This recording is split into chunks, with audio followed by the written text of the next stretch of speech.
میرا سوال یہ ہے کہ جو انگریز قوم کے بارے کہ یہ جو ہیں بہت ایک کامیاب قوم ہوئی ہے باوجود کہ بہت چھوٹا ملک اور ٹھیک ہے. چھوٹے ہونے کے، اور اس میں کیا ان میں کوئی خاص خوبی ہے جو دوسری قوموں میں نہیں پائی جاتی؟ کیا لگتا ہے آپ کو؟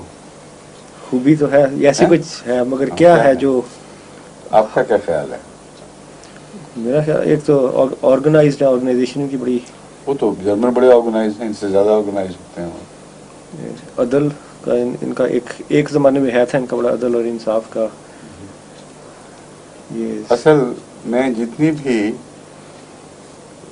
امپیریلسٹ طاقتیں ابھری ہیں اس دور میں جنہوں نے کالونائز کیا ہے دوسروں کو، ان میں جن قوموں کے اوپر انہوں نے قبضہ کیا اور ان پر حکومتیں کی، ان میں سب سے زیادہ عدل کا سلوک انگریزوں نے کیا ہے.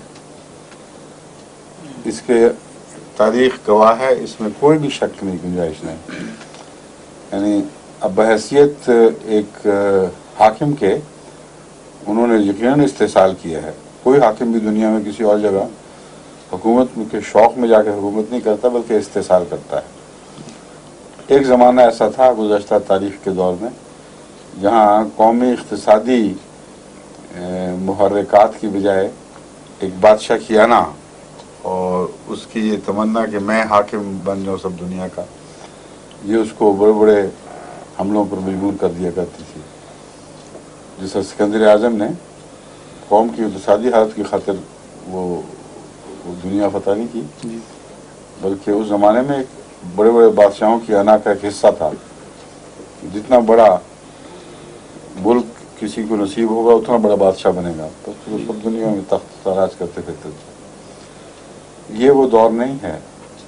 یہاں جتنی بھی کالونائزیشنز ہوئی ہیں، یعنی بعض استعماری طاقتوں نے دوسرے ممالک پہ قبضہ کیا ہے، بلا شبہ اس سے اقتصادی فائدے حاصل کرنا تھا. جی اور ان کی لڑائیوں کا آغاز ہی تجارتی کمپنیوں کے ذریعے ہوا ہے.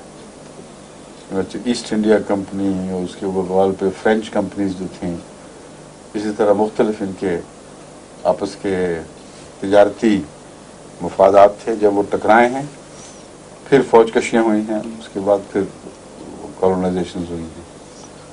تو یہ ہے اصل بات. ان سب میں جتنا انصاف انگریز نے کیا ہے جی اتنا کسی اور نے نہیں کیا، اس میں کوئی شک نہیں.